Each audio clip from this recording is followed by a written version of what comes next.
الرجيم بسم الله الرحمن الرحيم لا يحب الله الجهر بالسوء من القول إلا من ظلم وكان الله سميعا عليما۔ اللہ کو پسند نہیں بری بات کا ظاہر کرنا مگر یہ کہ کسی پر ظلم کیا جائے، اور اللہ سب کچھ سننے والے سب کچھ جاننے والے ہیں۔ ان تبدو خیرا او تخفوه او تعفو عن سوء فإن اللہ کان عفوا قدیرا۔ اگر تم کھول کر کرو کوئی بھلائی یا اس کو چھپاؤ یا معاف کرو کسی برائی کو تو بے شک اللہ بھی معاف کرنے والے بڑی قدرت والے ہیں۔ سورہ نساء پڑھ رہے ہیں، 5واں پارہ فنش ہوا، 6واں پارہ یہاں شروع ہوا ہے۔ سورہ نساء کے ابھی 4 رکوع باقی ہیں۔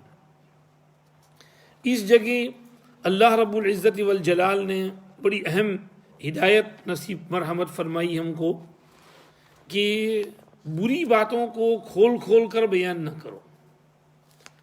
ہاں، اگر کسی کے اوپر ظلم کیا گیا ہو اور اس کو مدد چاہیے تو مظلوم جو ہے بری بات کا قاضی کے سامنے، جج کے سامنے اظہار کر سکتا ہے کہ قاضی صاحب میرے ساتھ یوں ہوا نہ یوں ہوا، تو پوری بات کہہ سکتا ہے تاکہ انصاف ملے اس کو۔ باقی اس کے علاوہ بری باتوں کا اظہار نہیں ہونا چاہیے، چھپانا چاہیے، دفن کرنا چاہیے، درگزر کرنا چاہیے۔ اگر تم درگزر کرو گے تو اللہ بھی بہت درگزر کرنے والے ہیں، اور اگر اس کو ظاہر کرنے میں تم نے ادھر ادھر کی غلط سلط باتیں بول لی، جو بات نہیں تھی وہ بھی کہہ دی، تو اس کو بھی اللہ سنتے ہیں، تو اللہ اس پر تمہاری پکڑ کر سکتے ہیں۔ اس لیے اس کا خیال رکھو اور بری باتوں کا اظہار نہ کرو۔ منافق لوگ جو ہیں یہ برائیاں بہت کرتے تھے، ان کی عادت تھی کہ دوسروں کے ساتھ بیٹھ کر نعوذ باللہ مسلمانوں کی غلط سلط برائی غیبتیں، تو پیچھے چونکہ منافقوں کا ذکر تھا تو ابھی بھی شاید اللہ پاک انہی کو تنبیہ کر رہے ہیں۔ آگے فرما رہے ہیں کہ جو لوگ کفر کرتے ہیں، اللہ رسول کے درمیان تفریق کرنا چاہتے ہیں، کچھ رسول کو مانتے ہیں کچھ کو نہیں مانتے ہیں، اور بیچ میں کوئی رستہ ڈھونڈنا چاہتے ہیں، یہی پکے کافر ہیں۔ یعنی کہتے ہیں ہم کچھ رسولوں کو مانتے ہیں کچھ کو نہیں مانتے، ہم موسیٰ کو مانتے ہیں عیسیٰ کو نہیں مانتے، ہم موسیٰ عیسیٰ کو مانتے ہیں محمد کو نہیں مانتے۔ جو ایسی باتیں کرتے ہیں یہ پکے کافر ہیں، اور ان کے اوپر تم بھروسہ نہ کرنا۔ بعض عیسائی جو ہیں ایسا بولتے ہیں کہ ہم یونیٹیرین ہیں، موحد ہیں، ہم جیزس کو پروفٹ مانتے ہیں، اور محمد صاحب بھی بہت اچھے آدمی تھے، وہ پروفٹ ہوں گے لیکن امیوں کے پروفٹ تھے، ہمارے نہیں تھے۔ تو اس طرح کی باتیں جو کریں، فرمایا ایسے لوگ بھی پکے کافر ہیں، ان کے دھوکے میں نہ آنا۔ ایسوں کے لیے وَأَعْتَدْنَا لِلْكَافِرِينَ عَذَابًا مُهِينًا۔ ہاں، جو اللہ پر رسولوں پر ایمان لائیں، کسی میں تفریق نہ کریں، سب کو مانیں، ان کو ہم ان کا پورا اجر دیں گے۔ اللہ غفور الرحیم ہے۔ آگے اللہ پاک اہل کتاب کی کچھ قباحتوں کا بیان کر رہے ہیں، اور اس میں اہل کتاب کے دونوں فرقوں پر رد فرما رہے ہیں، یہود پر بھی نصارہ پر بھی۔ یہود کی کچھ برائیاں بیان کی کہ انہوں نے آسمان سے کتاب منگوائی کہ وہ کتاب ہمارے اوپر آنی چاہیے، ان تنزل علینا کتابا نقرؤہ، آپ تورات لائیں یہ صحیح نہیں، ہمارے سامنے وہ کتاب اوپر سے نیچے آنی چاہیے۔ فرمایا آپ سے یہ سوال کر رہے ہیں میرے پیارے محمد صلی اللہ علیہ وسلم، اس زمانے کے یہود، تو ان کے جو باپ دادا تھے وہ تو اس سے بڑا سوال کر چکے ہیں، وہ تو کہہ رہے تھے اللہ کو ہی ہمارے سامنے لے آؤ۔ فقط سألوا موسیٰ اکبر من ذلک فقالوا ارنا اللہ جہرہ، تو ان کو آن فآن وہ بجلی نے پکڑا اور سارے کے سارے ایک دم سے مر گئے۔ پھر انہوں نے یہ بھی کیا تھا، 40 دن کے لیے موسیٰ ادھر گئے تھے تو بچھڑے کی پوجا کی تھی، پھر ہم نے ان پر پہاڑ لا کے کھڑا کر دیا تھا کہ توبہ کرو ورنہ ابھی پہاڑ کو تم پر گرا دیں گے۔ انہوں نے کہا ہم توبہ کرتے ہیں۔ پہاڑ کو ہم نے سائڈ پر واپس رکھ دیا، پھر الٹی چال چلنا شروع کر دیا، اور ہم نے ان کو کہا کہ بیت المقدس میں جاؤ تو سر جھکا کر کے سیدھا کرتے ہوئے جانا، اور سبت کے معاملے میں حد سے آگے مت بڑھنا۔ ہم نے ان سے بہت خاص گھاڑا قول و قرار لیا تھا، لیکن انہوں نے ایک بات کا بھی لحاظ نہیں کیا، ہماری باتیں توڑی، انکار کیا ہماری باتوں کا، پیغمبروں کو ناحق قتل کیا، اور کہنے لگے ہمارے قلب میں تو غلاف اور پردہ ہے، آپ کی باتیں ہمارے اثر نہیں کریں گی، ہم آپ کے چکر میں نہیں آنے کے، ہم تو ہمارے باپ دادوں کی بات پر رہیں گے، ہمارے دل تو بہت محفوظ ہیں غلاف کے اندر۔ یہ غلاف میں محفوظ نہیں، کفر کی وجہ سے مہر لگ گئی ہے اس کے اوپر، بہت تھوڑے ایمان لائیں گے۔ پیچھے بھی ایک جگہ کہا تھا بہت تھوڑے ایمان لائیں گے، دوسروں میں سے بہت ایمان لائے، لیکن یہود باوجود حضور کے قریب رہنے کے، تورات میں حضور کی بشارتیں پڑھنے کے، بہت کم ایمان لائے۔ اللہ پاک نے ان کی بری عادت بیان کی۔ اللہ کہتے ہیں ہماری طرف سے پھٹکار اور لعنت پڑی ان پر، اس کے چند اسباب تھے۔ ایک کفر، مریم پر بہتان عظیم کہ مریم نے نعوذ باللہ زنا کیا تھا اور بچہ لائی، اور انہوں نے یہ بھی کہا فخر کے ساتھ ہم نے مسیح کو قتل کیا ہے۔ بولو کیا کرنا ہے؟ انا قتلنا المسیح عیسی ابن مریم رسول اللہ۔ اللہ کہتے ہیں نا، انہوں نے مسیح کو قتل نہیں کیا، سولی پر نہیں چڑھایا، ان پر شبہ ڈال دیا گیا، ایک اور صورت بنا کر کے ان کے سامنے کر دی گئی، ورنہ حقیقت میں انہوں نے مسیح کو قتل نہیں کیا۔ جو لوگ اس بارے میں اختلاف کرتے ہیں وہ خود شک میں ہیں کہ ہم نے مسیح کو ہی قتل کیا تھا یا کسی اور کو کر دیا۔ اگر مسیح کو قتل کیا تو ہمارا آدمی کہاں گیا، اور اگر یہ ہمارا آدمی ہے تو مسیح کہاں گئے؟ وہ خود شک میں پڑ گئے۔ اللہ فرماتے ہیں ان کو اس بارے میں کوئی پکی بات معلوم نہیں، صرف اپنے گمان خیالات کے پیچھے چلتے ہیں۔ پکی یقینی بات یہ ہے کہ انہوں نے ان کو قتل نہیں کیا، بلکہ اللہ نے ان کو اوپر اٹھا لیا، اور اللہ بہت پاور والے ہیں، حکمت والے ہیں۔ اللہ پاک نے کیسے اٹھایا؟ اب یہاں تفاسیر مختلف ہیں، کس پر شبیہ ڈالی گئی، منافق پر ڈالی گئی یا حضرت عیسیٰ علیہ السلام کے حواریوں میں سے کوئی ینگ جوان حواری تھا، اس نے قربانی دی کہ میں آپ کا شبیہ بن جاؤں اور مر جاؤں اور آپ چلی جائیے۔ راجح قول ہمارے حضرت مولانا بلال صاحب فرماتے ہیں دوسرا ہے، اس لیے کہ حضرت عیسیٰ علیہ السلام کی شبیہ بننا کوئی معمولی چیز ہے، پیغمبر ہیں، پیغمبر کی شبیہ بھی کوئی نیک صالح آدمی ہی بنے گا، تو وہی بنا تھا۔ اور عیسائیوں کے یہاں جو ہے کہ ایک 13واں راہب جو ہے منافق تھا، اس نے پیسے لیے اور بتا دیا وہ سولجروں کو کہ عیسیٰ علیہ السلام پہاڑی پر فلاں جگہ فلاں گھر میں ہیں۔ تو یہ بات بظاہر ٹھیک نہیں، نقل کی ہے ابن کثیر نے البدایہ والنہایہ میں، لیکن ابن کثیر جو ہیں اتنی ساری روایتیں بیان کرتے ہیں، 6-7 قول نقل کر دیتے ہیں کہ وہ حقیقت کیا ہوئی تھی سمجھ نہیں پڑتی، تو اس میں راجح بظاہر یہ دوسری شکل ہے۔ خیر، اللہ فرماتے ہیں کہ اہل کتاب میں سے ہر ایک ان کی وفات سے پہلے ان پر ایمان لائے گا، یعنی جب وہ اوپر سے نیچے آئیں گے اور یہ زمین پر عدل اور انصاف کو قائم کریں گے، تو اس وقت سب جو بھی اہل کتاب ہوں گے وہ ان پر ایمان لے آئیں گے، جو ایمان نہیں لائیں گے ان کا صفاً صفا ختم کر دی جائیں گے، تو سب کو ان پر ایمان لانا ہی پڑے گا، اور قیامت کے روز آپ ان پر گواہ بنیں گے۔ اور انہوں نے بہت ظلم کیے تھے یہود نے، ہم نے بھی پھر ان پر کچھ حلال چیزیں حرام کر دیں۔ انہوں نے اللہ کے راستے سے بہت لوگوں کو روکا تھا۔ ان کی ایک خرابی یہ بھی تھی کہ سود بہت کھاتے تھے، حالانکہ ان کو منع کیا گیا تھا، لوگوں کا مال ناحق لیتے تھے۔ ایسے کافروں کے لیے ہم نے عذاب علیم تیار کر رکھا۔ ہاں، لیکن ان میں کچھ ہیں جو ٹھوس علم والے ہیں، اور ان میں کچھ ہیں جو ایمان والے ہیں، جو پچھلی کتاب پر بھی ایمان لاتے ہیں اور اس کتاب پر بھی ایمان لاتے ہیں، نماز بھی قائم کرتے ہیں، زکوٰۃ بھی دیتے ہیں، اللہ پر آخری دن پر برابر ایمان رکھتے ہیں۔ ایسوں کو ہم ان کا پورا اجر اور ثواب مرحمت کریں گے۔ آگے یہاں تک تو ان دونوں گروپ سے اللہ نے بات کر لی، پھر مسلمانوں سے خطاب کرتے ہوئے نبی کریم صلی اللہ علیہ وسلم کی نبوت، رسالت، وحی کو ثابت کرتے ہیں اور فرماتے ہیں کہ میرے پیارے، آپ پر جو وحی آ رہی ہے وہ کوئی نئی نہیں ہے، وہ بالکل ایگزیکٹلی سیم وحی ہے جو پہلوں پہ آئی تھی۔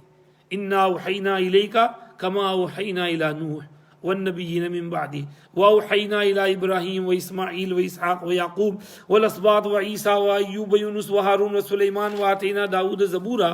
جس طرح فرشتہ ان کے پاس ہماری وحی لے کر آتا تھا، آپ کے پاس بھی وہی فرشتہ ہماری وحی لے کر آیا ہے، اور یہ سب ہمارے پیغمبر تھے. اور کچھ پیغمبر ہم نے آپ کے سامنے بیان کیے، کچھ کے نام بیان نہیں کیے. اور موسیٰ تو بہت بڑے پیغمبر ہیں، ہم نے ان سے براہ راست کلام کیا ہے. داؤد کو زبور دی تھی، موسیٰ سے کلام کیا تھا. ان رسولوں کو بھیجنے کی حکمت مصلحت کیا تھی کہ وہ خوشخبریاں بھی سنائیں، وارننگ بھی دیں، تاکہ قیامت کے روز کسی کے پاس یہ حجت نہ رہے کہ ما جاءنا من بشیر ولا نذیر، کوئی بشیر نذیر نہیں آیا تھا. اللہ کہتے ہیں ہم نے بشیر نذیر بھیج دیا. فقط جاءکم بشیر و نذیر واللہ علی کل شیء وکیل، دوسری جگہ فرمایا. تو اللہ کہہ رہے ہیں کہ آپ بھی اسی سلسلے کے ایک رسول ہیں جیسے یہ پہلے آئے تھے، اور ان رسولوں کو یہ لوگ مانتے ہیں تو ان کو چاہیے کہ آپ کو بھی مانیں. آپ کی رسالت کی اللہ کہتے ہیں میں گواہی دیتا ہوں. اللہ سے بڑا گواہ کوئی ہوگا؟ اللہ سے بڑا تو کوئی گواہ نہیں. اللہ کہتے ہیں لاکن اللہ یشہد بما انزل الیک انزلہ بعلمہ، کہ یہ کلام جو آپ پر اترا ہے یہ اللہ کا اتارا ہوا کلام ہے.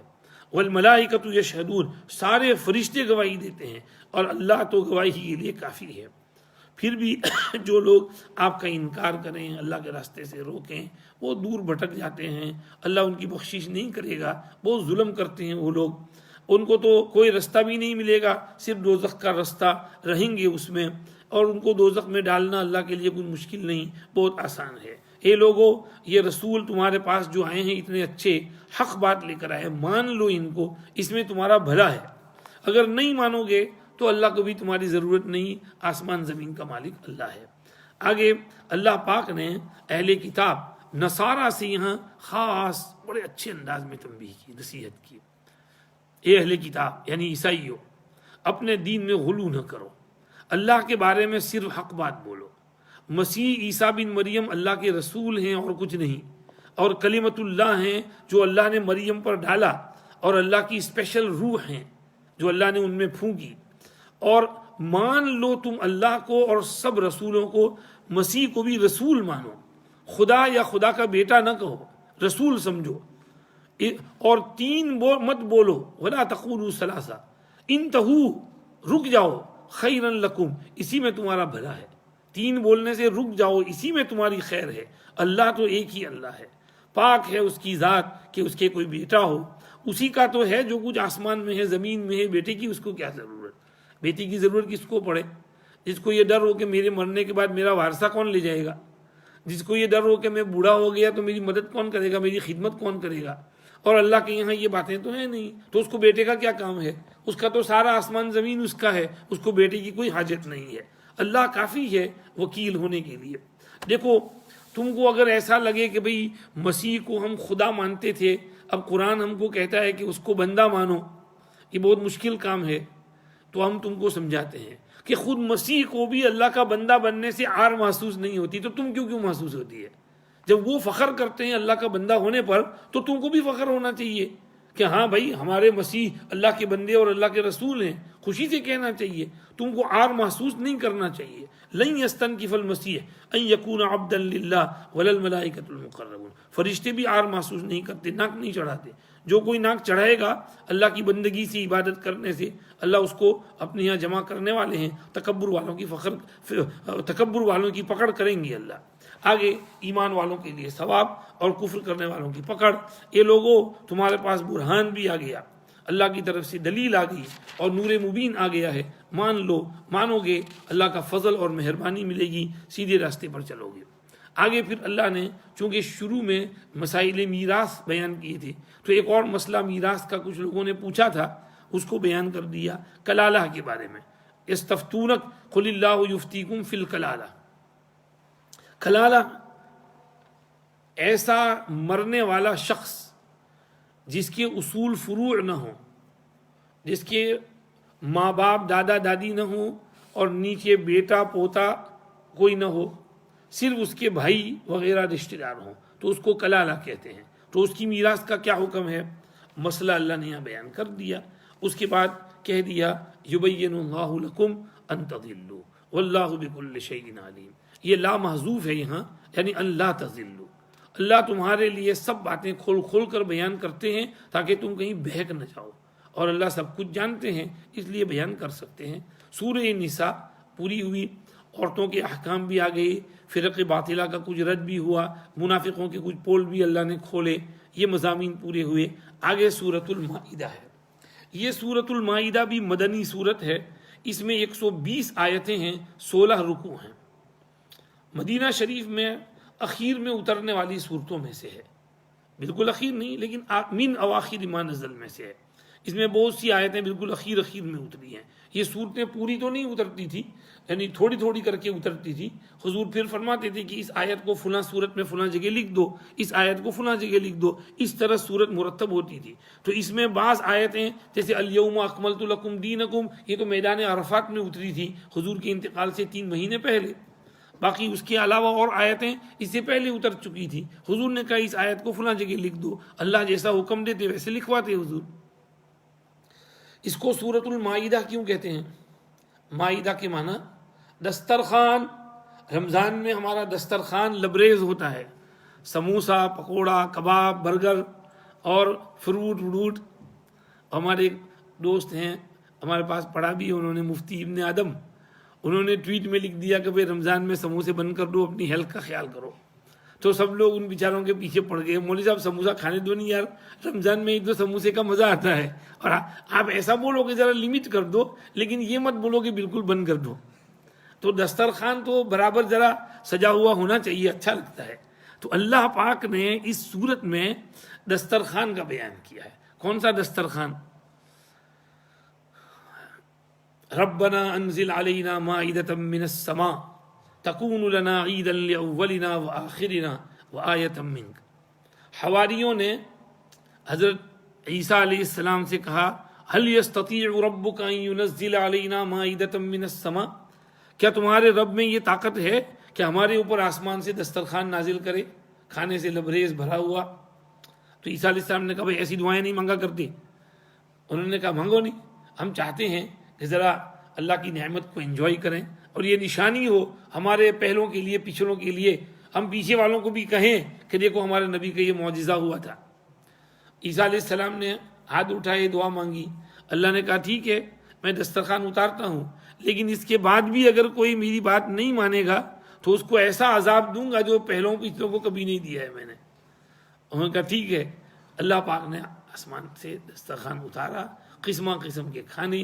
حواری تو حضرت عیسیٰ کے صحابہ تھے، انہوں نے حضرت عیسیٰ کی بات کو مانا اور حضرت عیسیٰ جیسا کہتے تھے ویسا کیا، عذاب ان پر نہیں آیا کیونکہ مان لیا تھا انہوں نے۔ تو چونکہ اس دسترخوان کا یہاں ذکر ہے اس لیے اس سورت کو سورہ مائدہ دسترخوان والی سورت کہتے ہیں۔ اب یہاں پر میں عموماً مجھے یاد آتا ہے تو میں کہتا ہوں وہ حضرت ابراہیم الخواص کا قصہ۔ بہت بڑے بزرگ گزرے ہیں۔ ایک دفعہ حضرت ابراہیم الخواص علیہ الرحمہ کہیں جا رہے تھے تو ایک عیسائی لڑکا ان کے ساتھ ہو لیا کہ میں آپ کی خدمت کروں گا۔ حضرت ابراہیم الخواص نے کہا تم جاؤ اپنا کام کرو، لیکن اس نے کہا نہیں مجھے رہنے دو نا، میں آپ کا تھوڑا کام کاج کروں گا، آپ کی خدمت کروں گا۔ اور اس زمانے میں جوان لڑکے اس طرح بوڑھوں کی، مشائخ کی خدمت کیا کرتے تھے۔ تو حضرت ابراہیم الخواص علیہ الرحمہ نے اس کو ساتھ رہنے دیا۔ اب یہ چلتے رہے، پورا دن رات چلے، کافی وقت گزر گیا، بھوک لگی، 2 دن 3 دن، بعض روایت میں 7 دن تک چلتے رہے، اور اپنے پاس کچھ کھانا پینا تو کوئی خاص تھا نہیں، تھوڑا بہت جو ہوگا اس پر گزارا کرتے ہوں گے۔ تو اس کو بہت شدید بھوک لگی، تو وہ لڑکا کہنے لگا کہ حضرت ابراہیم آپ اپنے آپ کو حق مذہب پر سمجھتے ہیں، آپ کے نبی برحق تھے؟ کہا ہاں۔ تو عیسائی کہنے لگا وہ لڑکا کہ ہمارے نبی عیسیٰ علیہ السلام نے تو اللہ میاں سے دعا مانگی تھی تو آسمان سے دسترخوان آیا تھا، آپ بھی دعا مانگو نہیں اگر آپ حق پر ہو تو حضرت ابراہیم الخواص نے کہا ایسی دعائیں نہیں مانگا کرتے، یہ اللہ کا امتحان لینا ہے، اللہ کو ٹیسٹ کرنا ہے، اللہ کو ٹیسٹ نہیں کیا کرتے، جاؤ۔ انہوں نے کہا نا آپ کو مانگنا پڑے گا، اگر آپ حق پر ہیں تو دعا مانگو۔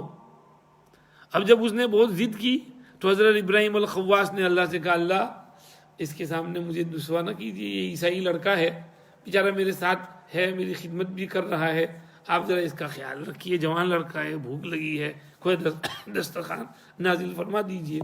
تو اللہ پاک نے حضرت ابراہیم الخواص علیہ الرحمہ کی دعا قبول فرمائی، آسمان سے فرسٹ کلاس کھانا دسترخوان آیا، بریانی، زردہ، پلاؤ، کھانے پینے کی مزیدار چیزیں، دونوں نے خوب پیٹ بھر کر کھایا کہ جنت کی نعمتیں تھیں، انجوائے کیا، اللہ کا شکر ادا کیا، چلتے رہے۔ اب جو ہے وہ چلتے چلتے 2-4 روز بعد حضرت ابراہیم الخواص نے سوچا یہ پھر مجھ سے دعا کروائے گا، بہتر ہے کہ میں اسی کی پکڑ کروں۔ تو انہوں نے اس کو کہا کہ ہاں تو کہتا تھا نا تیرے پیغمبر نے مانگی تھی، تو اب تو بھی مانگنی اگر تو حق پر ہے تو۔ اس نے کہا بالکل ابھی مانگتا ہوں۔ اس نے بھی ہاتھ اٹھائے اور پتہ نہیں اس نے کیا کہا، آسمان سے 2 دسترخوان اترے، ایک ابراہیم الخواص رحمۃ اللہ علیہ کا اور ایک اس لڑکے کا۔ اس نے کہا حضرت کھائیے، کہیں نہیں مجھے نہیں کھایا جاتا، حضرت کھائیے آپ۔ میں آپ کو 2 خوشخبری سناتا ہوں۔ ایک خوشخبری تو یہ کہ میں اپنا یہ زنار توڑ رہا ہوں اور کلمہ شہادت پڑھتا ہوں، اشہد ان لا الہ الا اللہ و اشہد ان محمدن عبدہ و رسولہ۔ اور دوسری خوشخبری یہ کہ آپ اللہ کے ولی ہیں، کیونکہ یہ دسترخوان جو آئے ہیں دونوں، یہ آپ کی برکت سے آئے ہیں۔ میں نے ہاتھ اٹھا کر دعا کی کہ اللہ اگر دین محمد برحق ہے اور یہ آپ کا بندہ آپ کا ولی ہے تو اس کی برکت سے، اس کے طفیل سے ہمارے لیے دسترخوان اتاریے۔ تو دین محمد برحق ہے اور آپ اللہ کے ولی ہیں، آپ کے طفیل میں یہ چیز آئی ہے۔ تب حضرت ابراہیم الخواص نے اس میں سے کھایا، اللہ کا شکر ادا کیا۔ پھر وہ لڑکا مسلمان ہو گیا، آپ کے ساتھ چلتا رہا، آپ حج میں جا رہے تھے، اس نے بھی حج کی آپ کے ساتھ۔ اللہ جب ہدایت پر دینے کے لیے آتے ہیں تو کیسے ہدایت دیتے ہیں؟ خدمت کی برکت سے ہدایت ملی۔ حضور کے زمانے میں بھی ایک یہودی لڑکا حضور کا کام کاج کر دیا کرتا تھا، پانی بھر کر لے آتا، کسی کو بلانا ہو تو بلا لاتا، حضور بھی اس کو آنے دیتے اور محبت کرتے اس کے ساتھ، کچھ ہدیے ودیے دیتے حضور اس کو۔ ایک دفعہ وہ بیمار پڑ گیا تو حضور اس کی خبر لینے کے لیے اس کے محلے میں تشریف لے گئے، اس کے پاس بیٹھے ہوئے تھے، اس کا باپ بھی سراہنے بیٹھا ہوا تھا۔ تو حضور اکرم صلی اللہ علیہ وسلم نے اس کے سامنے اسلام پیش کیا کہ بیٹے کلمہ پڑھ لے، مسلمان ہو جا۔ تو اس نے اپنے باپ کی طرف دیکھا تو باپ نے اس کو اشارہ کیا، اطیع ابا القاسم، مان لیں کا کہنا۔ باپ جانتا تھا کہ آپ سچے ہیں، اس نے کلمہ پڑھ لیا۔ ابھی اس نے کلمہ پڑھا ہی تھا کہ اس کی سکرات شروع ہو گئیں اور انتقال ہو گیا اس کا۔ حضور وہیں بیٹھے ہوئے تھے ابھی، تو حضور نے اپنے ساتھیوں سے، صحابہ سے کہا کہ چلو اس کو اٹھاؤ، اس کا جنازہ پڑھو، غسل دو اور بقیع میں دفن کرو۔ فرمایا عمل قلیلا واجر کثیرا، عمل بہت تھوڑا کیا اور ثواب بہت ملا اس کو۔ دیکھیے نا، حضور نے جنازہ پڑھایا اس کا، یہ سب کس کی برکت سے ملا؟ خدمت کی برکت سے۔ تو یہ چیز اس صورت میں، یہ سورہ مائدہ ہے، دسترخوان کا اس میں تذکرہ ہے۔ یہ صورت مسائل اور احکام پر زیادہ تر مشتمل ہے اور کچھ اس میں خطاب یہود سے بھی ہے، کچھ ان کے عقائد کی اصلاح بھی ہے، ضمناً وہ باتیں بھی آتی جاتی ہیں۔ شروع ہوتی ہے یا ایھا الذین آمنوا اوفوا بالعقود، ایمان والو اپنے کانٹریکٹ اگریمنٹ پورے کیا کرو۔ کسی کے ساتھ کوئی عقد ہو، معاہدہ ہو، اگریمنٹ ہو، کانٹریکٹ ہو تو اس کو توڑو نہیں۔ دیکھو اللہ کے ساتھ تمہارے کچھ اگریمنٹس ہیں، کانٹریکٹ ہیں، وہ بھی پورے کرو۔ تم نے وعدہ کیا ہے کلمہ پڑھ کر، لا الہ الا اللہ محمد الرسول اللہ جب پڑھا تو اللہ کے کہنا ماننے کا وعدہ کیا، رسول اللہ کی اطاعت کا وعدہ کیا، تو اپنے اس عقد کو، عہد کو نبھاؤ اور اس کے مطابق چلو۔ جب یہ نصیحت کر دی کہ تمام عقود کو پورا کرنا ہے، پھر اللہ نے کچھ باتیں شروع کی۔ پہلے تو جانوروں کے بارے میں، چونکہ بعض جگہوں پر آگے بھی سورۃ الانعام میں آ رہا ہے، پیچھے بھی آیا تھا کہ انہوں نے کچھ اپنے اوپر چیزیں حرام کر رکھی تھیں، تو اللہ نے کہا کہ تم خود حلال حرام مت کرو، حلال کرنا حرام کرنا یہ اللہ کا کام ہے۔ تو میں کہتا ہوں احلت لکم بہیمۃ الانعام، یہ 4 پاؤں والے جو جانور پالتو ہیں، تمہارے بیچ میں رہتے ہیں، وہ تمہارے لیے حلال ہیں، یعنی بکری، گائے بھینس اور اونٹ۔ بھیڑ، بکری، گائے، بھینس، اونٹ، یہ 4 پیر والے اینیمل ہیں جو تمہارے ساتھ رہتے ہیں یہ تمہارے حلال ہے۔ حرام یہ ہے کہ تم احرام کی حالت میں نکلے ہوں اور شکار کرو، تو شکاری جانور بھی تمہارے لیے حلال، لیکن احرام کی حالت میں نہیں۔ احرام کے علاوہ میں تم شکار کر کے شکاری جانور کو کھا سکتے ہو، ہرن ہے، نیل گائی ہے، ان جانوروں کو۔ آگے اللہ نے پھر اور کچھ باتیں کہیں، شعائر اللہ کو حلال مت کرو، جو چیزیں خاص اللہ کی ہیں اس کی بے حرمتی نہ کرو۔ اللہ کی طرف جو چیزیں منسوب ہیں، قرآن ہے، مسجد ہے، کعبہ ہے، اسی طرح ہدی کے جانور ہیں اور یہ احرام والے ہیں، ان کی ناحرمتی نہ کرو۔ اللہ نے کچھ اس کے احکام بیان کیے۔ آگے پھر اللہ پاک نے فرمایا وَتَعَاوَنُوا عَلَى الْبِرِّ وَالتَّقْوَى، نیک کام میں، تقوی میں ایک دوسرے کی مدد کرو، گناہ اور ظلم میں ایک دوسرے کی مدد نہ کرو، اللہ سے ڈرتے رہو، اللہ کی پکڑ بہت سخت ہے۔ اللہ پاک نے چونکہ احلت لکم کہا تھا تو اب یہاں محرمات حرمت میں کچھ لسٹ گنوائی کہ تم پر جو چیزیں حرام ہیں، مردار ہے، خون ہے، خنزیر کا گوشت ہے، جس کو بغیر اللہ کے علاوہ کسی اور کے نام سے ذبح کیا جائے، جس کا گلا گھونٹ کر مار دیا جائے، جس کو پتھر مار مار کر، لاٹھی مار مار کر مار دیا جائے، جو اوپر پہاڑ پر سے نیچے گر کر لڑک کر مر جائے، جس کو کوئی سینگ والا جانور سینگ مار مار کر قتل کر دے، جس کو کوئی درندہ کھا جائے اور وہ مر جائے اور اس کا گوشت بچا ہوا ہو، یہ سب تمہارے لیے حرام ہے۔ عیسائی لوگ ایسی چیزیں کھاتے تھے، وہ چکن کو یوں پکڑا اور اس کی گردن مڑوڑی اور اس کو گرم پانی میں ڈال دیا، تو اب جو ہے وہ اس کا خون تو نکلا ہی نہیں، تو اس کو ذبح کر کے دم مسفوح نکالنا ہے اس کا۔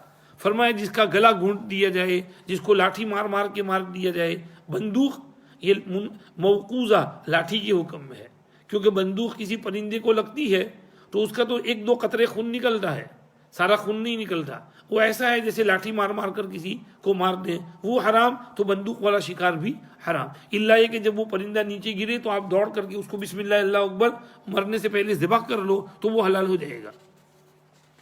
آگے یہ مسائل کچھ اللہ نے بیان کیے، وَأَن تَسْتَقْسِمُوا بِالْأَزْلَامِ، آگے پھر اس میں الْيَوْمَ يَئِسَ الَّذِينَ كَفَرُوا مِن دِينِكُمْ فَلَا تَخْشَوْهُمْ وَاخْشَوْنِ، میں سب احکام بیان کرتا ہوں نا، کافر نا امید ہو جاتے ہیں، اس لیے تم کافر کے چکر میں نہ آنا، میں جو کہہ رہا ہوں ویسا کرنا، کافروں سے مت ڈرنا، مجھ سے ڈرنا۔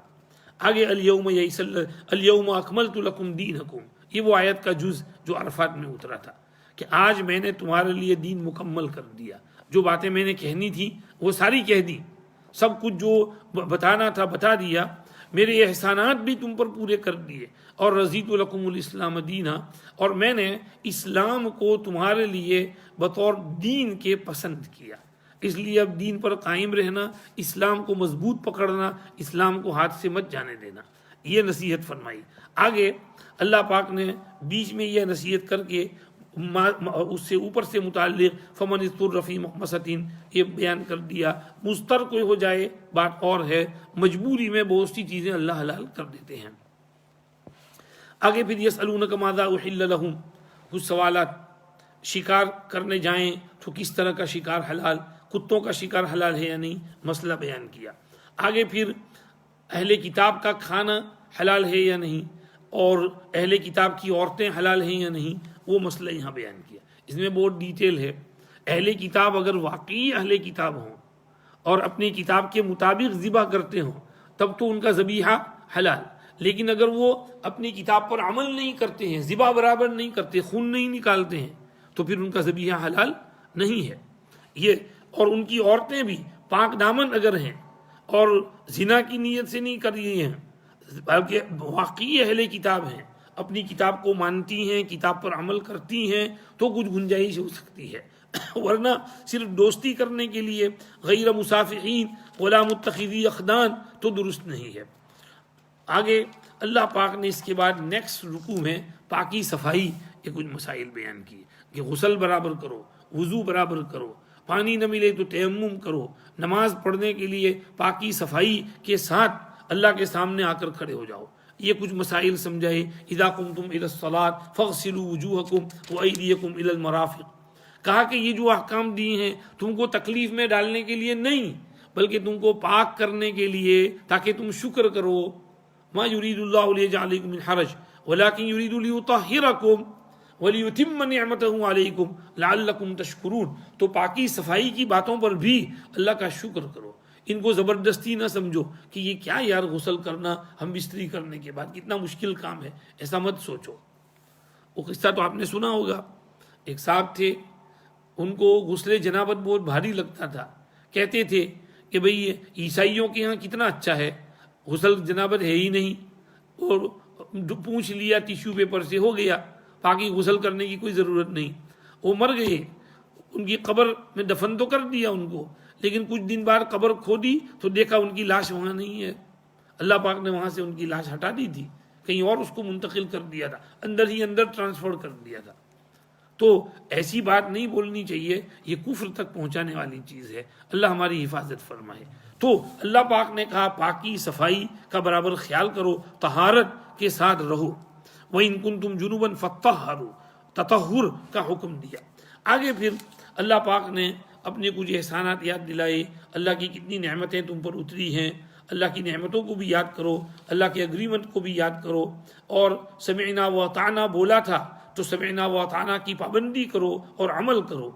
اور آگے فرمایا اے ایمان والو، اگر گواہی دینے کا وقت آئے، شہادت، تو انصاف کے ساتھ گواہی دو، اس میں بھی رائٹ اوپر عمل کرو، اور کسی کی دشمنی کی وجہ سے ظلم نہ کرو اس پر، انصاف سب کے ساتھ کرو. انصاف تقوی سے زیادہ قریب ہے. آگے اللہ پاک نے ایمان اور عمل صالح والوں کو مغفرت اجر عظیم کا وعدہ کیا ہے، اور کافروں کے لیے جہنم بھڑکتی ہوئی آگ ہے. ایمان والو، اللہ کی نعمتیں اور بھی یاد کرو. کچھ لوگوں نے تمہیں ختم کرنے کے لیے ایک منصوبہ بنایا تھا، اللہ نے ان کے ہاتھ پکڑ لیے، روک دیا ان کو. پھر اللہ پاک اب کہتے ہیں کہ اللہ پر بھروسہ کرو.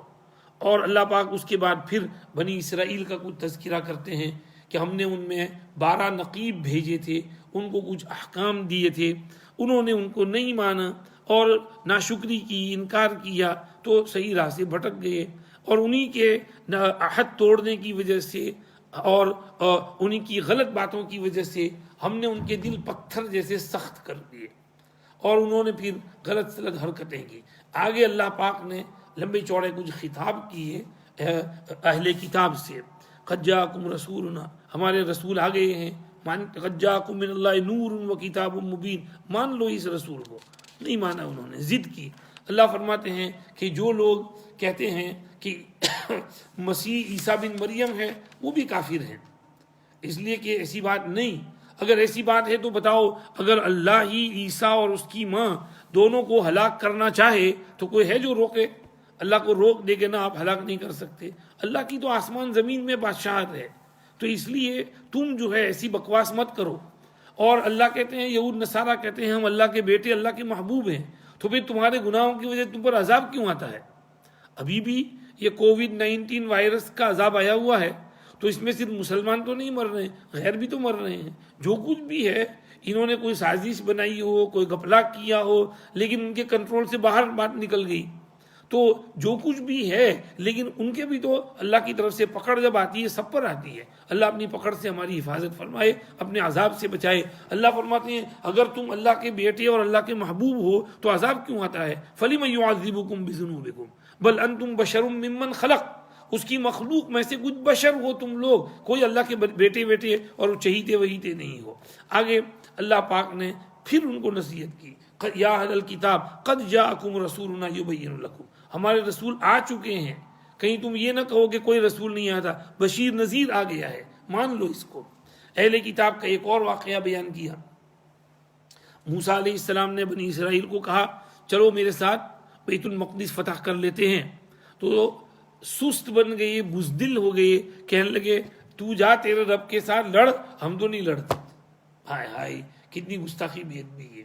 اللہ نے بھی پھر اپنی پھٹکار ان پر ڈالی. 40 سال تک وادی تیہ میں بھٹکتے رہے، تب جا کر ان کے دماغ ٹھکانے آئے.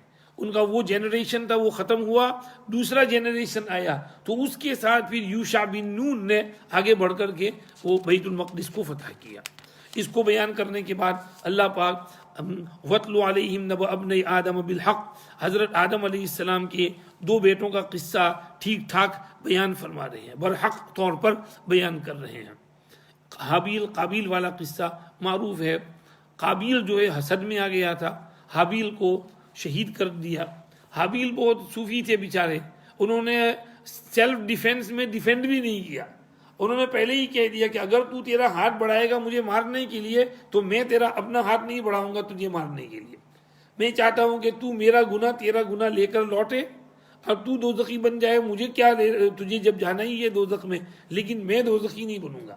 تو انہوں نے ڈیفینس بھی نہیں کیا حابیل نے، قابیل نے ان کو قتل کر دیا۔ حابیل شہید ہوئے، قابیل پہلا قاتل ہوا۔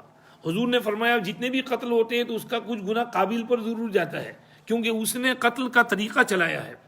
اب اس نے قتل تو کر دیا، پھر پچھتایا کہ اب اس کو کیا کروں، تو اپنے کندھے پر ان کے جسم کو، باڈی کو اٹھا اٹھا کر ادھر سے ادھر مارا مارا پھر رہا ہے کہ کہیں بابا آدم علیہ السلام دیکھ نہ لیں۔ تو اتنے میں ایک جگہ بیٹھا ہوا تھا کہ اللہ پاک نے 2 کوے بھیجے، ایک کوے نے دوسرے کوے کو چونچ مار کے ختم کر دیا، پھر اس نے وہ چونچ کے ذریعے کھڈا کھودا اور اس کو اس میں دفن کر دیا اور مٹی اوپر سے ڈال دی، تو اس کو عقل آئی کہ مجھے بھی ایسا کرنا ہے، تو اس نے پھر کھڈا کھودا اور حابیل کو دفن کیا۔ تو یہ پہلا انسان جو مرا ہے وہ دفن ہوا ہے، یہی نیچرل ہے، جلانا یہ نیچرل نہیں ہے، دفن کرنا زمین میں یہ نیچرل ہے۔ تو یہ اللہ پاک نے قصہ بیان کیا۔ پھر اللہ نے کہا کہ قتل اللہ کو بالکل اچھا نہیں لگتا ہے، اور کوئی آدمی ایک آدمی کو قتل کرے تو گویا اس نے ساری انسانیت کو قتل کیا، اور ایک کو زندہ کرے تو گویا اس نے سارے انسانوں کو زندہ رکھا۔ اور یہ جو آیت ہے یہ صرف قرآن میں نہیں ہے، یہ تورات میں بھی ایسی ہی ہے۔ اسی لیے یہ لوگ اس کو بہت اچھالتے ہیں، کیونکہ یہ تورات میں بھی ہے تو کہتے ہیں دیکھو قرآن میں بھی ہمارے جیسی سیم آیت ہے، لیکن یہ ہے اللہ، اور بعض چیزیں آیتیں سیم بھی ہیں، جیسے آگے بھی آ رہا ہے وَكَتَبْنَا عَلَيْهِمْ فِيهَا أَنَّ النَّفْسَ، تو یہ سیم آیت ہو تو اس سے کوئی غرض نہیں ہوتا ہے ایسا۔ آگے پھر اس کے بعد اللہ پاک نے یحاربون اللہ ورسولہ میں ڈاکوؤں کے احکام بیان کیے، کیونکہ ڈاکو لوگ لوگوں کو قتل بہت کرتے ہیں، لوٹ بھی لیتے ہیں، قتل بھی کر دیتے ہیں، تو ان کے کچھ احکام، ان کے ساتھ کیسے برتاؤ کرنا ہے۔ اور اس کے بعد آگے چل کر بیچ میں اللہ نے تقوی کا حکم دیا، وسیلہ تلاش کرنے کا حکم دیا، مجاہدہ کرنے کا حکم دیا۔ پھر اللہ پاک نے چوروں کے احکام بیان کیے کہ چور کا ہاتھ کاٹو، چاہے چور مرد ہو کہ عورت ہو۔ ہاں پھر آگے کہا کہ اگر چور توبہ کر لے، یعنی ہاتھ کٹنے کے بعد توبہ کر لے، ظلم کے بعد تو اصلاح کر لے، سدھر جائے، تو اللہ اس کی توبہ قبول کر دیں گے۔ آگے اللہ پاک نے پھر یہ کہا کہ لوگوں اہل کتاب سے ذرا چوکن نہ رہنا، اور ان کی نقل و حرکت چلت پھرت دیکھ کر کہیں دھوکے میں نہ پڑنا۔ پیچھے کہا تھا لا یغرنک تقلب الذین کفروا فی البلاد متاع قلیل، یہاں بھی ایسی ہی کچھ بات اللہ نے کہا لا یحزنک الذین یسارعون فی الکفر من الذین قالوا آمنا بافواہہم ولم تؤمن قلوبہم ومن الذین ہادوا، کچھ ان کے پول کھولے اللہ پاک نے۔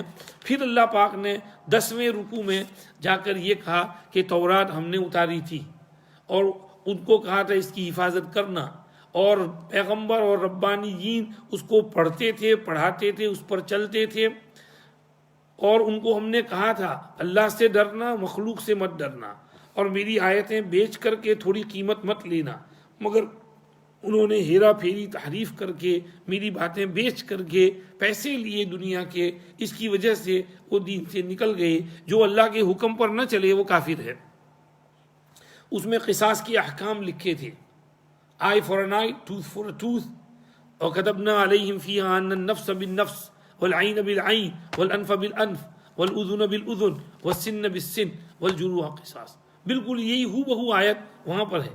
تو یہاں بھی ہم کہہ رہے ہیں انہوں نے عمل چھوڑ دیا ہے، تم مت چھوڑنا۔ اگر کوئی اللہ کے حکم کو چھوڑے گا وہ ظالم ہے۔ اللہ معاف کرے، سعودیوں کو اللہ کچھ ہدایت دے، سنا ہے کہ کل انہوں نے یہ حکم نافذ کیا کہ اب سے کسی کو کسی جرم پر کوڑے نہیں مارے جائیں گے، اور کوڑے مارنا ہیومن رائٹس والوں کے خلاف ہے، اس لیے اب کوڑے مارنا بند۔ بھئی وہ جو زنا کرے اور چند سزائیں ہیں، شراب پیے تو اس پر تو کوڑے ہیں، تو اللہ کے حکم کو آپ انکار کر کے کہاں جاؤ گے؟ یعنی غیر کو خوش کرنے کے لیے اللہ کا حکم توڑ رہے ہو۔ اللہ کے حکم کو اگر کوئی برا جانے تو وہ تو کافر ہو جاتا ہے۔ اللہ کے حکم کو برا مت سمجھو، عمل کرنا یہ الگ بات ہے، لیکن اس کو برا سمجھنا، لوگوں کے دماغ میں یہ چیز گھسانا کہ یہ برا حکم ہے، یہ تو کافر بنا دیتا ہے۔ اللہ رحم کرے، اللہ ہدایت دے۔ اللہ نے یہاں پر کہا کہ جو من لم یحکم بما انزل اللہ فاولئک هم الظالمون، ایسی باتوں کو نہیں مانتے وہ ظالم ہے۔ آگے چل کر عیسیٰ علیہ السلام کا ذکر کیا، ان کو انجیل دی، اس کا ذکر کیا۔ جو اللہ کی باتیں نہ مانے وہ فاسق لوگ ہیں۔ اللہ پاک نے پھر کچھ اور اسی طرح کی باتیں کہیں کہ ہم نے تورات بھی دی، انجیل بھی دی، اور آپ پر یہ قرآن اتارا، یہ برحق ہے۔ یہ تورات انجیل کی تصدیق کرتا ہے کہ اس میں فلاں باتیں درست تھیں، کنفرم کرتا ہے کہ یہ خدا کی کتاب تھی، تم نے اس میں تحریف کی ہے۔ تو اب یہ قرآن جب آ چکا ہے، بالکل فریش ہے، مہیمنن علیہ ہے، یہ اس پر نگہبان ہے، تو آپ قرآن کے مطابق فیصلے کرنا، ان کے پیچھے نہ چلنا۔ اور ہر ایک کے لیے ہم نے ایک رستہ بنا دیا ہے، اسی رستے پر چلنا چاہیے۔ آپ کے لیے یہ صراط مستقیم ہم نے بتا دیا ہے، کھول دیا ہے، اسی پر چلنا، کسی اور کی بات مت ماننا۔ یہ اس قسم کا مضمون چلتا گیا۔ پھر اللہ پاک نے ایمان والوں سے کہا کہ ایمان والوں، یہود نصارہ کو اپنے جگری دوست اور اپنے نگہبان اور اپنے نگران اور اولیاء مت بناؤ۔ وہ تو ایک دوسرے کے ساتھ ہی رہیں گے، تمہارے نہیں ہونے کے۔ اگر تم نے ان کے ساتھ ایسی ولایت کی، ایسی گہری دوستی کی، ایسی گہری دوستی کہ ایک دوسرے کے راز بھی بتائے، ایک دوسرے کے ساتھ اٹھنا بیٹھنا، کھانا پینا، ہر چیز ان کے ساتھ انہی جیسے ہو جائیں، تو پھر تم انہی جیسے کہلاؤ گے۔ من تشبہ بقوم فہو منہم، تشبہ اختیار کرو گے، انہی میں سے ہو جاؤ گے۔ اس لیے ایسی حرکت مت کرنا۔ یہ تو وہ لوگ کرتے ہیں کہ جن کے قلوب میں مرض ہوتا ہے، وہ دوڑ لگاتے ہیں ان کے پاس، اور وہ جتنا کہتے ہیں اس سے آگے کودتے ہیں، جتنا بولتے ہیں نقل میں عقل نہیں ہوتی تو اس سے زیادہ آگے دوڑتے ہیں۔ تو جو منافق ہوتے ہیں، جن کی دلوں میں بیماری ہوتی ہے، وہ آگے دوڑتے ہیں۔ تم جو ہے ان کے چکر میں نہ پڑنا۔ اور آگے دیکھو، اللہ پاک نے کہہ دیا کہ ایمان والو، جو بھی اپنے دین سے پھر گیا تو کوئی نہیں جائے، اللہ تمہارے بدلے دوسروں کو لائے گا، وہ تمہارے جیسے نہیں ہوں گے، اللہ کی راہ میں قربانی بھی دیں گے اور بالکل ڈریں گے نہیں کسی ملامت کرنے والے کی ملامت سے۔ یہ اللہ کا فضل ہے، جس کو چاہتے ہیں دیتے ہیں۔ تمہارے نگہبان اور ولی یہود نصارہ نہیں، اللہ اور رسول ہیں۔ تم نے ان کے ساتھ اپنی ولایت اور اپنی دوستی کرنی چاہیے۔ اور ایمان والوں کے ساتھ، کون سے ایمان والے؟ جو نماز قائم کرتے ہیں، زکوٰۃ دیتے ہیں، رکوع کرتے ہیں۔ جو اللہ رسول سے دوستی کر لے، ایمان والوں سے دوستی کر لے، اللہ کی جماعت غالب رہے گی۔ آگے پھر اللہ نے کہا کہ دیکھو، یہ لوگ تو تمہارے دین کی مذاق کرتے ہیں، تو ان مذاق کرنے والوں کے ساتھ تم کیسے دوستی کرو گے؟ اذان ہوتی ہے تو اس کی مذاق اڑاتے ہیں۔ بعض جگہوں پر ابھی کووڈ-19 میں اذان کی اجازت دی ہے، لیکن کچھ لوگ مذاق اڑاتے ہیں۔ بلیک بن میں ایک مسجد میں بالکلاوا روڈ پر وہ اجازت ہے، تو ادھر مسجد میں اذان ہوتی ہے، ادھر کاؤنسل والے بیٹھے ہیں، اور اذان شروع ہوئی تو کاؤنسل والے ہاں کر کے زور سے قہقہے مارنے لگے۔ تو ابھی تک بھی ایسے لوگ ہیں جو اذان سن کر قہقہے مارتے ہیں اور اس کی مذاق اڑاتے ہیں، اس پر کامنٹ کرتے ہیں۔ تو فرمایا تمہارے ساتھ وہ ایسا سلوک کرتے ہیں اور تم ان کے پیچھے جا کے ان کو گھاس ڈالتے ہو اور ان کے کہنے میں آتے ہو۔ تو کہتے ہیں ایسی حرکت مت کرنا، جو ہر چیز کو اپنی جگہ پر رکھنا۔ آگے اللہ پاک نے کچھ ان کی حال احوال بیان کی ہے کہ دیکھو، ان میں سے بعض پر تو اللہ کی لعنت بھی آئی تھی، غصہ بھی ہوا تھا، سور بندر بھی بنا دیے گئے تھے۔ تو ایسے لوگوں کے ساتھ تم کیوں یہ کرتے ہو؟ اور یہ برے لوگوں کا حال ہے۔ دیکھو، ان میں نیک لوگ بھی تھے، دیکھو نیک لوگوں کی تو نیکی اللہ بیان کرتے ہیں نا، جو اچھے ہیں وہ اچھے تھے، حواریین جیسے، لیکن سب حواریین جیسے نہیں تھے، برے جیسے ہماری امت میں بھی برے ہوتے ہیں، تو یہ ان کی امت کے بروں کی بات بیان کر رہے ہیں۔ ان کو یہ بات بہت چبھتی ہے کہ خنزیر سور کہہ رہے ہیں، ان کو بندر بنا دیا کہتے ہیں۔ بھئی ہوا وہ تو تمہاری کتابوں میں بھی ہے کہ ان کو بندر سور بنا دیا تھا، کیوں بنایا تھا وہ بھی موجود ہے اس میں، تو اس پر اشکال کیوں کرتے ہو؟ خیر، اللہ پاک نے اس کو سمجھایا۔ آگے پھر یہودیوں کی ایک بیہودہ بات کہی کہ اللہ کا ہاتھ بند ہے، اللہ کنجوس ہے، ید اللہ مغلولہ۔ اللہ کہتے توبہ استغفر اللہ، اللہ جیسا سخی کوئی نہیں، اور یہودی اللہ کو کنجوس کہتے ہیں۔ غلت ایدیہم ولعنوا بما قالوا بل یداہ مبسوطتان، اللہ کے دونوں ہاتھ پھیلے ہوئے ہیں، ينفق کیف یشاء، اللہ جس طرح چاہتے ہیں خرچ کرتے ہیں۔ اور یہ سب باتیں اللہ نے نوٹ کر لی ہیں، اور اس سے ان کی طغیان اور ان کے کفر میں، سرکشی میں اضافہ ہی اضافہ ہوتا جائے گا، اور یہ تو ہر وقت فساد ہی مچاتے رہیں گے۔ اور ہم جب بھی یہ فساد کی آگ بھڑکاتے ہیں تو اللہ اس کو بجھا دیتے ہیں۔ ہسٹری یہ گواہ ہے اس بات کی کہ یہود نے جب بھی فساد کی آگ بھڑکائی تو اللہ پاک نے اس کو بجھایا۔ ہم اللہ سے یہی کہتے ہیں کہ اس وقت بھی فساد کی آگ بھڑکائے ہوئے ہیں، اللہ پاک آپ ہی بجھا سکتے ہیں۔ آپ کے سوا کوئی اس کو بجھانے والا نہیں، تو آپ ہی دنیا بھر سے فساد کی آگ کو بجھائیے اور کچھ رحم کرم فرما دیجیے۔ آگے اللہ پاک نے کہا کہ اگر یہ اہل کتاب یہود نصارہ ایمان لے آئیں اور تقوی اختیار کریں تو ہم ان کی پچھلے سارے گناہوں کو معاف کر دیں، جنت النعیم میں ان کو داخل کریں، ان کے لیے بھی جنت تیار ہے ابھی۔ اگر وہ تورات انجیل کو اور اس قرآن کو قائم کریں تو اوپر سے بھی رزق آئے، نیچے سے بھی رزق آئے۔ کچھ تو ان میں صحیح راہ چلنے والے ہیں لیکن اکثر ان میں بد چلن ہے۔ اے میرے پیغمبر، آپ ان باتوں کو پہنچا دیجئے، آپ کا کام پہنچا دینا ہے۔ زبردستی بوچی پکڑ کے منوانا یہ آپ کا کام نہیں ہے، بس تبلیغ کر دیجئے، بیان کر دیجئے، ماننا نہ ماننا یہ ان کا کام ہے۔ بلغ ما انزل الیک من ربک وان لم تفعل فما بلغت رسالتہ، اور ڈرو نہیں، واللہ یعصمک من الناس، تمہاری حفاظت اللہ نے اپنے ذمے لے رکھی ہے، اللہ تمہاری حفاظت کریں گے۔ اور یاد رکھیے ان اللہ لا یہدی القوم الکافرین، جو لوگ کفر پر اڑے ہوئے ہوں ان کو اللہ نہیں راہ بتاتے۔ آگے پھر اہل کتاب سے کچھ باتیں کی، مضمون چلتا گیا، میں اب جلدی وائنڈ اپ کر دیتا ہوں۔ اللہ پاک نے کہا جو لوگ عیسیٰ علیہ السلام کو خدا کہتے ہیں وہ بھی کافر، اور جو تین میں کا تیسرا کہتے ہیں وہ بھی کافر۔ یعنی ان میں بعض فرقے جو ہیں عیسیٰ علیہ السلام کو خود گاڈ کہتے تھے کہ خدا خود جو ہے عیسیٰ کی شکل میں آ گیا، اور کچھ کہتے تھے کہ خدا کا بیٹا ہے عیسیٰ، اور کچھ کہتے تھے کہ عیسیٰ جو ہیں تین میں کا تیسرا ہے۔ تو ان میں ڈفرنس آف اوپینین، تو اللہ نے کہا اس اوپینین والے بھی کافر اور اس اوپینین والے بھی کافر۔ اور حقیقت کیا ہے؟ اللہ کہتے ہیں میں بتاتا ہوں حقیقت کیا ہے۔ مل مسیح ابن مریم الا رسول، حقیقت یہ ہے کہ وہ صرف اور صرف اللہ کے رسول ہیں۔ قد خلت من قبل الرسل، ان سے پہلے بہت سے رسول گزرے ہیں۔ اور امو صدیقہ، ان کی ماں تو بڑی صدیقہ، سچ بولنے والی، ٹروتھ فل لیڈی تھی۔ کانا یاکلان الطعام، دونوں کھانا کھاتے تھے۔ جب کھانا کھاتے ہیں تو اس کا اثر کیا ہوتا ہے؟ پیشاب استنجا۔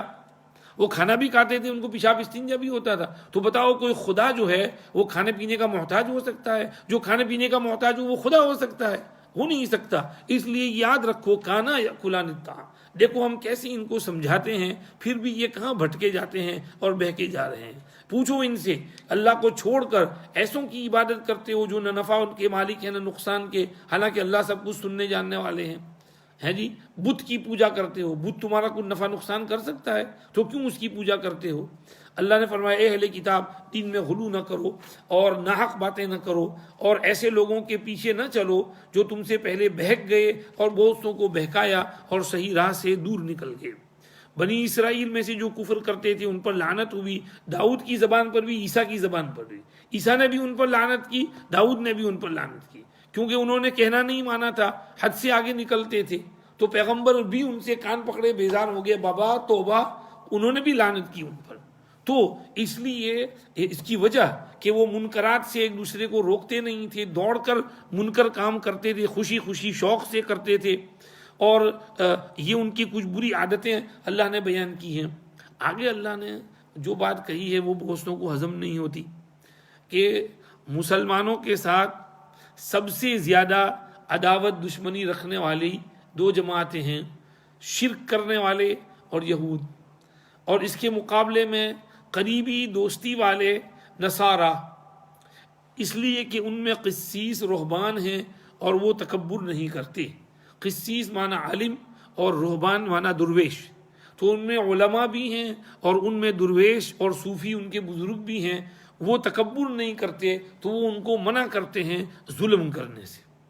علامہ عثمانی فرماتے ہیں کہ ان میں یہ مودت تب تک رہے گی جب تک ان کے قسیس اور رہبان ان میں ہوں اور وہ ان کو کچھ منع کریں، لیکن اگر ان کے پاپا اور پوپ اور بشپ کی وہ باتیں نہ مانیں یا بشپ ہی خراب ہو جائیں، بگڑ جائیں، ان کو کسی بات کی رہنمائی نہ کریں، تو پھر وہ بھی پہلی دو جماعتوں جیسے ہی ہو جائیں گے، ان میں بھی عداوت دشمنی ویسی ہی ہو جائے گی۔ تو جب تک ان کے بشپ بھی ان کے مذہب پر رہیں اور مذہبی نصیحتیں کرتے رہیں وہ صحیح راہ پر رہیں گے۔ اور دیکھو کچھ ان میں اچھے ہیں، ان کا حال سنو۔ اب 7واں پارہ شروع ہوا، وَإِذَا سَمِعُوا مَا أُنزِلَ إِلَى الرَّسُولِ تَرَىٰ أَعْيُنَهُمْ تَفِيضُ مِنَ الدَّمْعِ مِمَّا عَرَفُوا مِنَ الْحَقِّ۔ نجاشی کا حال بیان کر رہے ہیں۔ حضرت نبی کریم صلی اللہ علیہ وسلم نے صحابہ کو ہجرت کر کے حبشہ جانے کی اجازت دی. جعفر طیار ان ہجرت کرنے والوں میں تھے. وہاں پر وہ لوگ جا کر ذرا تھوڑے سیٹل ہوئے, چین کا سانس لیا. لیکن مکہ والوں نے 2 آدمی بھیجے کہ وہاں جاؤ اور ان کو واپس لے آؤ. یہاں بہت سے تحفے تحائف لے کر گئے اور نجاشی سے ملے, کہا ہمارے کچھ لوگ بھاگ کر یہاں آئے ہیں, ذرا ان کو واپس ہمارے ساتھ مکے بھیج دو. نجاشی نے کہا میں ایسے ویسے نہیں بھیجوں گا, پہلے ان کی بات سنوں گا, وہ کیوں یہاں آئے ہیں. بھاگنے کا کس کو اچھا لگتا ہے اپنا وطن چھوڑ کر بھاگنا؟ کوئی بات ہوگی جبھی تو یہاں آئے ہیں. تم ابھی اپنا ہدیہ لے کر رہو. ان کا اکرام کیا, ٹھہرایا ان کو, اور پھر نجاشی نے ان کو بلایا, بھئی کیا ہے تمہارا, کیوں تم یہاں آئے ہو؟ تو جعفر طیار نے بڑی فصیح تقریر کی وہاں کہ ہم لوگ بت کی پوجا کرتے تھے, مردار کھاتے تھے, لڑائیاں کرتے تھے, قتل کرتے تھے, دشمنیاں رکھتے تھے. اللہ نے ہمارے پاس ایک رسول بھیجا ہم ہی میں سے, اس نے آ کر ہم کو کہا کہ ایک اللہ کی عبادت کرو, شرک نہ کرو, سچ بولو, محبت سے رہو, کسی کو قتل نہ کرو, کسی کے ساتھ دشمنی نہ کرو. انہوں نے اچھی اچھی باتوں کا ہم کو حکم دیا, نماز پڑھو اور اللہ کی عبادت کرو. اور اللہ نے ان پر کلام نازل کیا, اس کلام کو ہم نے سنا, ہم نے یقین ہو گیا کہ یہ اللہ کا کلام ہے, ہم نے مان لیا ان کو. نجاشی نے کہا اچھا اس کلام میں سے کچھ ہم کو بھی سناؤ. تو انہوں نے سورہ مریم سنانی شروع کی, اور سورہ مریم میں وذکر فی الکتاب مریم کا پورا رکوع جو پڑھا, بس تو نجاشی وہ سر جھکائے ہوئے ہیں اور ایک دم سے ٹپ ٹپ ٹپ ٹپ ان کے آنسو شروع ہو گئے, بہت روئے. اور ان کے درباریوں میں سے بھی کچھ درباری بہت روئے. اور پھر انہوں نے اپنے پاس ایک چھڑی تھی, اس کو اٹھا کر کے کہا کہ تم نے جو ان کا ڈسکرپشن دیا ہے اس سے عیسیٰ علیہ السلام اتنا بھی ہٹے ہوئے نہیں ہیں, بالکل فٹ و فٹ ڈسکرپشن تم نے دیا ہے. اور پھر اس نے ان لوگوں کو بلایا جو 2 آئے تھے, عمرو بن العاص آئے تھے اور ایک اور ان کے ساتھ, کہ تم یہاں سے چلے جاؤ, تمہارا ہدیہ بھی لے جاؤ, مجھے نہیں چاہیے. ان لوگوں کو میں یہاں چین سے رہنے دوں گا, میں ان کو اسائلم دیتا ہوں, یہ میرے پولیٹیکل اسائلم والے ہیں, میں ان کو کھلاؤں گا بھی, پلاؤں گا بھی, ان کے اچھا سلوک کروں گا ان کے ساتھ. ان کو بھگا دیا. اللہ نے اس کو یہاں بیان کیا کہ جب یہ لوگ ما انزل الی الرسول یعنی سورہ مریم سنتے ہیں تو دیکھے گا کہ ان کی آنکھوں سے آنسو بہتے ہیں, کیونکہ انہوں نے حق کو پہچان لیا. بولتے ہیں ربنا آمنا فاکتبنا مع الشاہدین, ہم ایمان لے آئے, گواہی دینے والوں کے ساتھ ہم کو شمار فرما دیجئے. اور کیوں ایمان نہ لائیں اللہ پر, حالانکہ حق بات آ چکی ہے, اور ہم کو امید ہے کہ ہمارے رب ہم کو نیک لوگوں کے ساتھ شامل فرمائیں گے. اللہ نے بھی ان کو اس کا بدلہ دیا, ان کے اس کہنے کی وجہ سے. جنت جس کے نیچے نہریں بہتی ہیں, ہمیشہ رہیں گے اس میں. نیک کام کرنے والوں کا یہی بدلہ ہے, اور کفر کرنے والے, جھٹلانے والے, تو ان کا بدلہ تو دوزخ کی آگ ہے. آگے پھر یا ایھا الذین آمنوا لا تحرموا, نصارہ میں بعض لوگ جو ہے بیجا چیزوں کو حرام کرتے پھرتے تھے. اللہ نے نصیحت کی کہ اللہ نے جو اچھی چیزیں حلال کی ہیں ان کو حرام مت کرنا. کوک حرام, کرپس حرام, ہولنٹ حرام, چاکلیٹ حرام, آئس کریم حرام. بعضوں کو شوق ہوتا ہے حرام کرنے کا, مزہ آتا ہے ان کو, لیٹر لکھ کر کے جب تک اس چیز کو حرام نہیں کرتے ان کی گدگدی ختم نہیں ہوتی, ان کی طبیعت کو چین سکون نہیں آتا. اللہ نے کہا کہ بھئی جو چیز اللہ نے حلال کی وہ اس کو تم حرام مت کرنا, اور مفتیوں کے اوپر چھوڑ دو, وہ انویسٹیگیٹ کریں گے کہ کون سا انگریڈینٹ حلال کون سا حرام, اور ان کی بات مانو. تم جو ہے اس چکر میں نہ پڑنا, اس کے ضمن میں ہم یہ کہتے ہیں. خیر, اللہ نے کہا جو ہم نے رزق دیا ہے حلالا طیبا, کھاؤ اس کو. اللہ پاک نے آگے پھر قسم کے کچھ مسائل بیان کیے, پیچھے بھی آئے ہیں سورہ بقرہ میں. اور اللہ پاک نے پھر یہاں شراب کی حرمت کو بیان کر دیا. انما الخمر والمیسر والانصاب والازلام رجس من عمل الشیطان فاجتنبوه لعلکم تفلحون. شیطانی حرکتیں ہیں شراب پینا, جوا کھیلنا, اس لیے شراب بھی مت پیو, جوا بھی مت کھیلو. حرمت, اس میں 10 وجوہات ہیں شراب اور جوئے کی حرمت کے, جو قاضی ایاز مالکی نے بیان کی ہیں, شروحات میں پائی جاتی ہیں. تو یہ شراب اور جوئے کی حرمت اللہ نے یہاں بیان کر دی. کہ بعض نصارہ یہود اہل کتاب ان چیزوں میں ملوث ہوتے ہیں، تم جو ہے اس میں ملوث مت ہونا، اطیعوا اللہ و اطیعوا الرسول کا حکم دیا۔ آگے پھر نیکسٹ رکوع میں اب ختم ہونے کو آیا ہے ہمارا پارا، فرمایا سورت فنش ہونے کو آئی، سورہ مائدہ، ایمان والو اللہ تمہارا ایک امتحان لیں گے، اس امتحان میں تم پاس ہو جانا۔ شکار، تم حج عمرہ کرنے کے لیے احرام پہن کے جا رہے ہو اور کافی دنوں سے 2-4 دن سے تم نے گوشت ووشت نہیں کھایا ہے، سامنے شکار نظر آئے گا اور مزیدار شکار کا گوشت بڑا لذیذ ہوتا ہے، تو تمہارا جی چاہے گا کہ اس کو پکڑیں اور باربیکیو بنا کے کھائیں اس کو، لیکن اپنے نفس کو کنٹرول کرنا، تم احرام میں ہوں گے اور اس کو قتل مت کرنا۔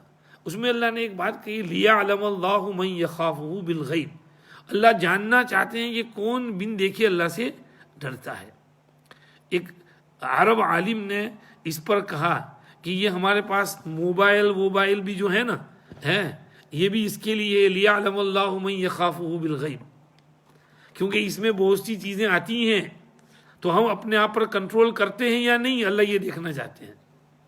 تو وہ شکار جان بوجھ کر سامنے لائیں گے اللہ، تم دیکھ بھی رہے ہو، پکڑ میں بھی ہے، ابھی پکڑ سکتے ہو، اور شکار بھی مزے سے کھا رہا ہے، بھاگ بھی نہیں رہا ہے، لیکن اللہ چاہتے ہیں کہ تم اس سے رستہ کٹ کر کے دوسری طرف سے نکل جاؤ، پکڑو نہیں اس کو۔ تو یہ چیزیں بھی آتی ہیں، تم اس کے چکر میں نہ پڑنا۔ انہوں نے کہا احذروا ذنوب الخلوات، تنہائی والے گناہوں سے بچو، اللہ تمہیں دیکھ رہے ہوتے ہیں، تمہارے سامنے موبائل پر یہ چیزیں پاپ اپ ہوتی ہیں، اس کے اندر مت جانا، ان کو مت دیکھنا، گناہ مت کرنا، آنکھ کا گناہ، کان کا گناہ، اس سے اپنے آپ کو بچانا۔ خیر، یہ اللہ پاک نے اس سلسلے میں کچھ مسائل بیان کیے۔ آگے بس میں اب شارٹ کر دیتا ہوں، لا تسألوا عن اشیاء بیان کیا، بیجا سوالات نہ کرو، قیامت کے دن کا ایک نقشہ کھینچا۔ یہ قیامت کے دن صرف ایمان والوں سے پوچھ پرچھ نہیں ہوگی، رسولوں سے بھی پوچھ ہوگی۔ ماذا اجبتم، تم نے تبلیغ کی تھی، کیا رسپانس ملا تھا؟ جی یوم یجمع اللہ الرسل فیقول ماذا اجبتم قالوا لا علم لنا، کہتے ہم کیا جانیں، آپ جانتے ہیں، انک انت علام الغیوب، آپ کے پاس سب کچھ ہے، ہم کچھ نہیں کہنا چاہتے ہیں، معاف کیجئے، ہم نے جو کام کرنا تھا کیا تھا، باقی آگے جو کچھ ہوا آپ جانتے ہیں۔ اللہ پاک پھر عیسیٰ علیہ السلام کو بلائیں گے، عیسیٰ ذرا ادھر آؤ، سب کے سامنے پوچھیں گے ان سے، اذ قال اللہ اذکر نعمتی علیک وعلی والدتی، میری نعمتیں یاد کر، تجھ پر میں نے کتنی نعمتیں برسائی تھی، تیری ماں پر کتنی نعمتیں برسائی تھی۔ اذ ایدتک بروح القدس، روح القدس فرشتہ تمہارے ساتھ رہتا تھا، تم بچپن میں لوگوں سے بولے تھے، اڈیر عمر میں بولے تھے، میں نے تم کو کتاب اور حکمت اور تورات اور انجیل سکھائی تھی، پرندے کی شکل بناتے تھے، پھونک مارتے تھے، میرے حکم سے وہ پرندہ اڑنے لگتا تھا، اور مادرزاد اندھے اور کوڑی کو میرے حکم سے تم شفا دے دیتے تھے، اور تم مردوں کو قبر سے میرے حکم سے نکال لیتے تھے، میں نے بنی اسرائیل کا ہاتھ روک دیا تھا، تم کو بچا لیا تھا، اور ان میں جو کفر کرنے والے تھے وہ کہتے تھے کہ یہ تو سب جادو ہیں، تمہاری بینات کے اوپر بکواس کرتے تھے، ایسی باتیں کرتے تھے، یہ سب میں نے انعام کیے تھے کہ نہیں کیے تھے؟ تمہیں یاد ہے وہ حواریوں نے کہا تھا کہ میں نے حواریوں کو کہا تھا کہ مجھ پر میرے رسولوں پر مانو، وہ مان گئے تھے، پھر انہوں نے تم کو کہا کہ ذرا دسترخوان اتارو، تو تم نے کہا تھا اتقوا اللہ ان کنتم مؤمنین، انہوں نے کہا کہ ذرا ہمارے دل کو چین ہو جائے، ذرا منگواؤ نا، تو عیسیٰ علیہ السلام نے دعا مانگی تھی، میں نے اتارا تھا، یہ سب یاد ہے نا تم کو؟ عیسیٰ کہیں گے ہاں یاد ہے۔ پھر اللہ کہیں گے انت قلت للناس اتخذونی وامی الہین من دون اللہ، تم نے لوگوں کو کہا تھا کہ میری عبادت کرو اور میری ماں کی عبادت کرو، اللہ کو چھوڑو۔ عیسیٰ کہیں گے سبحانک ما یکون لی ان اقول ما لیس لی بحق، خدا تیری ذات پاک ہے، ممکن ہی نہیں کہ میں ایسی بات کہوں جس کا مجھے کوئی حق نہیں، میں نے ہرگز ایسا نہیں کہا تھا، میں نے تو ان کو صرف یہ کہا تھا ما قلت لهم الا ما امرتنی به ان اعبدوا اللہ ربی وربکم، اللہ کی عبادت کرو، اللہ تمہارا بھی رب میرا بھی رب، اور میں ان کی نگرانی کرتا رہا جب تک ان میں تھا، لیکن جب آپ نے مجھے اوپر اٹھا لیا تو آپ ان کے نگران تھے، اور آپ تو ہر چیز کو دیکھتے ہیں، میں نے ہرگز کوئی ایسی غلط بات نہیں کہی تھی جو جس کا مجھے کوئی حق نہیں ہے۔ اب آپ ان کو عذاب دیں تو آپ کے بندے ہیں، آپ معاف کریں تو بھی آپ عزیز اور حکیم اور پاور والے ہیں، حکمت والے ہیں، چونکہ یہ مقام ایسا ہے، میدان حشر ہے نا، میدان حشر کا نقشہ کھینچ رہے ہیں، اور اس وقت تو پیغمبر بھی کانپ رہے ہوں گے، سب سلم سلم سلم سلم کر رہے ہوں گے، تو حضرت عیسیٰ علیہ السلام اس مقام پر خدا کے سامنے ہاتھ جوڑیں گے، کہیں گے میں بالکل انٹرفیئر نہیں کرتا، یہ آپ کے بندے ہیں، آپ عذاب دو، معاف بھی کریں تو کوئی آپ کو پوچھنے والا نہیں ہے، آپ کے پاس سارے آپشنز موجود ہیں۔ اس کا مطلب ہرگز مت لینا کہ اللہ پاک ان کو معاف کریں گے۔ ایسا عیسیٰ علیہ السلام تو اپنی بیزاری ظاہر کر رہے ہیں کہ میں کچھ نہیں کہہ سکتا، آپ کے اختیار میں ہے۔ اللہ کہیں گے ہاں ٹھیک ہے عیسیٰ تم نے سچ بولا ہے، اور ھذا یوم ینفع الصادقین صدقہم، آج سچ بولنے والوں کو ان کا سچ کام آئے گا، ان کے لیے جنت ہے جس کے نیچے نہریں بہتی ہیں، اللہ ان سے خوش، وہ اللہ سے خوش، یہ بڑی کامیابی ہے۔ آخری آیت للہ ملک السماوات والارض وما فیہن، آسمان زمین اور ان کے بیچ کی چیز اللہ کی ملک ہے، اللہ کی بادشاہت ہے ان سب کے اوپر، اور اللہ ہر چیز پر قادر ہیں۔ بس کتنی پیاری آیت۔ سورہ مائدہ میں جو بھی احکام آئے ہیں، نصیحتیں آئی ہیں، یہ اللہ کی طرف سے ہیں، اللہ کا کلام ہے، محمد کا کلام نہیں ہے، اللہ کا کلام ہے۔ اس لیے اللہ کی بات مانو اور حق بات قبول کرو۔ اس پر سورہ مائدہ پوری ہوتی ہے۔ کل انشاءاللہ سورہ انعام پڑھیں گے اللہ نے چاہا۔ اللہ پاک ہمیں قرآن شریف پڑھنے، سمجھنے، اس پر عمل کرنے کی توفیق عطا فرمائے۔ سبحانک اللہم و بحمدک، نشہد ان لا الہ الا انت، نستغفرک و نتوب الیک۔ یا اللہ آپ کا کرم، آپ کا احسان، آپ نے آپ کے کلام پاک کی مختصر تفسیر ترجمہ کرنے کی توفیق عطا فرمائی، ہماری مختصر کاوش کو قبول فرمائیے۔ اللہ قرآن پاک کو ہمارے سینوں میں اے اللہ بٹھا دیجیے، اور قرآن پاک کو خوب تلاوت کرنے اور اس کو سمجھنے اور اس پر عمل کرنے اور اس کی نشر و اشاعت کرنے کی ہم کو توفیق نصیب فرمائیے۔ اور یا اللہ ہمارے تمام اساتذہ جنہوں نے ہم کو قرآن شریف، حدیث شریف سکھائی، سب کو ہماری طرف سے جزائے خیر عطا فرمائیے، اور سب کی قبروں پر اپنی خاص رحمتیں نازل فرمائیے، ہمارے روزے قبول فرمائیے، تراویح قبول فرمائیے، ٹوٹی پھوٹی عبادت قبول فرمائیے، ہم سے راضی ہو جائیے۔ اور یہ جو بلا آفت آئی ہوئی ہے کہ اللہ اس کو دفع فرمائیے، اور جلدی سے اس سے نجات عطا فرمائیے، اور لاک ڈاؤن کو ختم کر کے ہماری مساجد کو جلدی سے آباد فرمائیے، اور یا اللہ ہماری جمعہ کی حفاظت فرمائیے، عید کی حفاظت فرمائیے، اور دشمنوں کے شر سے بچائیے، ظالموں کے ظلم سے بچائیے، اور پوری دنیا میں امن و امان، چین، سکون، عافیت کی فضا قائم فرمائیے۔ ربنا تقبل منا انک انت السمیع العلیم وتب علینا انک انت التواب الرحیم، وصلی اللہم وسلم علی سیدنا محمد وآلہ وصحبہ اجمعین برحمتک۔